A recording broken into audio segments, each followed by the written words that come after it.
Como sabes, la historia ha sido construida considerando al hombre el sexo fuerte y a la mujer el sexo débil, más frágil, menos capaz, incluso menos inteligente. Y además, esa diferencia se ha hecho pasar como algo natural, algo que se da por naturaleza. Pues bien, el hombre, basándose en esa superioridad natural, ha sido el protagonista de decisiones políticas, sociales y culturales, y ha dejado a la mujer la función de crianza de hijos y cuidado de la casa. Bueno, y de su satisfacción sexual.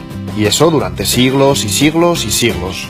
A lo largo de la historia, muchas mujeres se han sentido molestas con esta desigualdad llevando a cabo quejas y protestas. Pero no es hasta el siglo XVIII cuando hay una toma de conciencia colectiva de esta situación, y se desarrolla un movimiento ideológico y social que luchará por romperla. El movimiento feminista. Empezamos. Estamos en el siglo XVIII, en el Renacimiento. Te sitúo. Si eres mujer, tu labor natural es cuidar de la casa, criar a los hijos y practicar sexo con tu marido. Eso sí, no puedes estudiar, votar ni tomar decisiones familiares, ni siquiera con quién te casas. Si trabajas, el dinero es para tu marido. Flipante, ¿no? Bueno, entonces surge la Ilustración, principalmente en Francia, un movimiento intelectual que defiende la igualdad social de las personas. Todos somos iguales independientemente de la clase social. Como recordarás, esto lleva a la Revolución Francesa, que trae consigo la Declaración de los Derechos del Hombre y del Ciudadano. Pero, ¡tachán!, en esa declaración hablan exclusivamente de los derechos del hombre sin incluir a la mujer. Las mujeres no entienden cómo, habiendo un cambio político hacia la igualdad universal, ellas, la mitad de la población, son excluidas. Y entonces aparecen dos mujeres fundamentales, dando lugar a la llamada primera ola del feminismo. Ya verás. Por un lado, Olympe de Gouges. Ella coge el texto y lo replica. Escribe la Declaración de los Derechos de la Mujer y de la Ciudadana y reivindica todos los derechos civiles para la mujer. Es uno de los primeros documentos que propugna la igualdad jurídica y legal de las mujeres. Por otro lado, Mary Wollstonecraft y su Vindicación de los Derechos de la Mujer, considerado el texto que funda el feminismo. Fíjate lo que dice.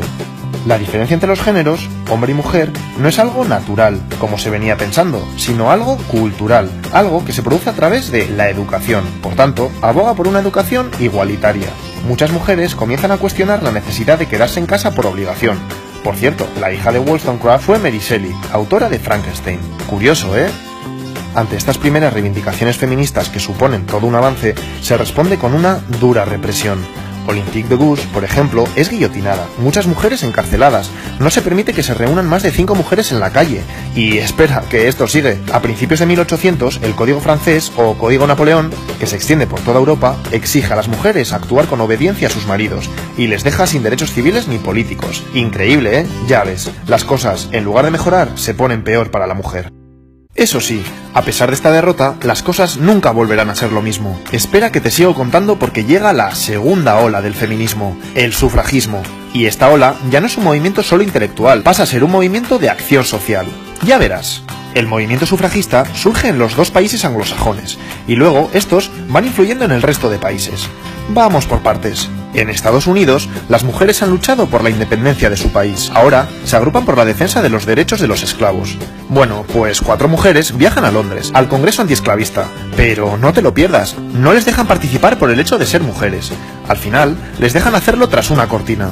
Indignadas, toman conciencia de su desigualdad como mujeres y, de vuelta al país, 2 de ellas, Lucrecia Mott y Elizabeth Cady Stanton, comienzan su lucha, ahora ya, a favor de los derechos de las mujeres. En 1848, en Seneca Falls, frente a unas 300 personas, exponen la Declaración de Sentimientos. Reivindican recuperar todos los derechos civiles, como la igualdad de educación. Y, como sabes, el voto. Hacen especial hincapié en esto último porque piensan que una vez pudiendo votar, los demás derechos vendrán solos. Es el inicio del sufragismo norteamericano. Las mujeres comienzan a defender sus derechos en masa, con manifestaciones, panfletos, pero no te creas que fue algo sencillo, porque durante años y años son humilladas y pisoteadas.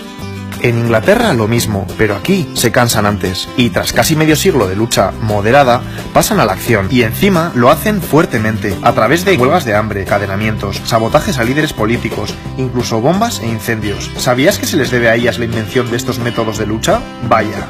Y primera victoria. Poco a poco, a partir del final de la Primera Guerra Mundial, las mujeres empiezan a obtener el voto por diferentes países del mundo. En Inglaterra lo consiguen en 1918, eso sí, solo para mayores de 30. En Estados Unidos, en 1920, aunque solo para las mujeres blancas, y 80 años después de Seneca Falls. Y así le seguirán otros países. Pero espera un momento. El movimiento sufragista es principalmente un movimiento de burguesas blancas. ¿Y el resto de mujeres? Bueno, pues empiezan a aparecer mujeres feministas con otras realidades, como Sojourner Truth, una esclava negra que habla por primera vez de la doble exclusión, por negra y por mujer. O Flora Tristán, mujer socialista que habla de las mujeres obreras y explica también la doble represión que sufren, de clase y de género. Explica que la mujer es la proletaria del proletariado. Y es que precisamente ella puede considerarse la precursora del llamado feminismo socialista. Te cuento, el feminismo socialista cree que para que la mujer se libere debe cambiar el sistema capitalista establecido. Esto es complejo, pero me interesa que sepas que empiezan a distinguirse dos ramas dentro del feminismo. Una que busca la igualdad de derechos y otra que pretende cambiar todo el sistema establecido. Luego lo verás más claro. Bueno, pues ahora llega un periodo donde el movimiento feminista se paraliza. Estamos en el periodo entre las dos guerras mundiales. Las mujeres han logrado el voto en varios países, han comenzado a entrar en la universidad, y muchas se desmovilizan.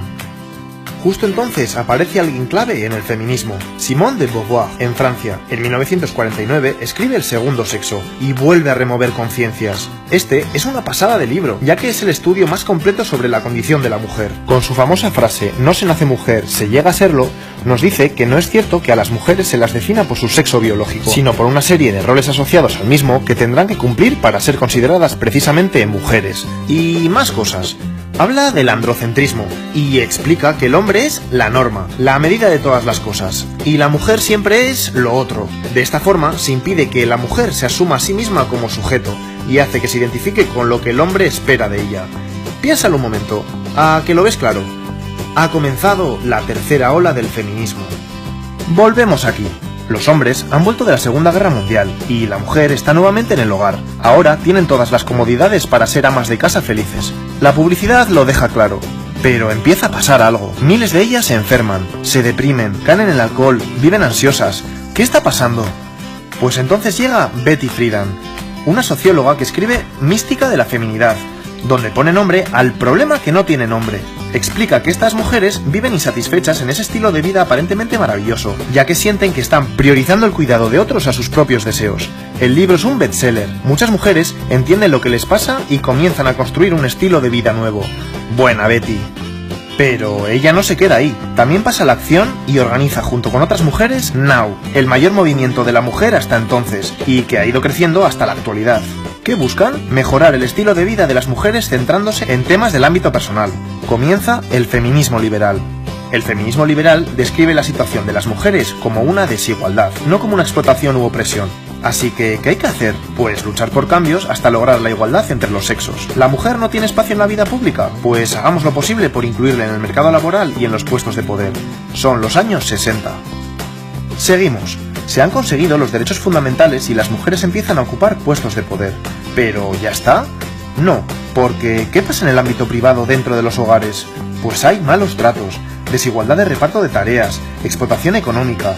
Es como si se reprodujera dentro de las casas la misma relación de poder del hombre hacia las mujeres que fuera de ella. Cada vez hay más conciencia de esto, y surge una nueva corriente feminista que quiere cambiar esta situación. El feminismo radical, pero no te confundas, radical de raíz, porque el problema hay que resolverlo desde ahí. ¿Y cuál es la raíz del problema? El patriarcado, el sistema de dominación del hombre sobre la mujer, que se produce en todos los ámbitos, familiar, política, económica, social, científica. ¿Te suena el movimiento de liberación de la mujer? Pues pertenece a esta corriente. Varias mujeres se organizan y llevan a cabo grandes protestas públicas como las que hacen a los certámenes de belleza, que lo consideran una cosificación de la mujer. Pero van más allá, y este movimiento también crea espacios propios como centros de mujeres maltratadas, de defensa personal, ginecológicos, guarderías. El feminismo radical consigue que las mujeres del siglo XX vayan cambiando el día a día de sus vidas, hacia la liberación. Y como te he dicho, ya tenemos las dos grandes posturas feministas de las que te he hablado antes. Recapitulemos. Las feministas liberales buscan la igualdad de derechos de la mujer frente al hombre. Las feministas radicales van más allá y quieren romper el sistema patriarcal en que vivimos. Comienzan entre ambas posturas ciertas diferencias. Te pongo un ejemplo. ¿Qué pasa si tú, mujer, subes un selfie a redes sociales en una postura sensual? Pues para el feminismo liberal, genial. Estás desafiando al sistema, que espera que te comportes de forma recatada. Estás empoderándote. El feminismo radical piensa otra cosa. Respeta tu foto. Eres libre de hacer lo que quieras, pero no cree que estés desafiando nada, porque te mueves dentro de los esquemas patriarcales impuestos del sentido de belleza de la mujer y feminidad. Vamos, que el sistema de poder se sigue manteniendo. Llegan los años 90. Vale, siguen los avances, pero veamos, hasta ahora es como si el feminismo hablase siempre de un prototipo de mujer, Pero una cosa, ¿qué pasa por ejemplo con las mujeres transexuales? ¿Y las musulmanas, africanas o asiáticas? Pues bien, a partir de ahora se toma conciencia que no existe un solo modelo de mujer, sino múltiples, dependiendo de cuestiones sociales, étnicas, nacionales o religiosas. Y surgen nuevos y múltiples feminismos, teniendo en cuenta las necesidades de cada una de ellas. Feminismo negro, feminismo poscolonial, transfeminismo radical, ecofeminismo, teoría queer... Ya no existe un feminismo único. A lo largo del siglo XXI se va adquiriendo una mayor conciencia en la sociedad general de la desigualdad de la mujer, y surgen movimientos sociales como el movimiento Me Too, donde millones de mujeres denuncian públicamente su experiencia de abuso por hombres, o las manifestaciones y huelgas multitudinarias del 8 de marzo de 2018, en el Día Mundial de la Mujer. Se ha logrado mucho, pero a día de hoy no se ha consolidado la igualdad entre hombres y mujeres. Sigue habiendo violencia de género, las mujeres siguen cobrando menos por el mismo cargo laboral, y los puestos relevantes en el mundo de la política, militar y económica siguen siendo mayoritariamente de hombres. Hemos llegado a la actualidad.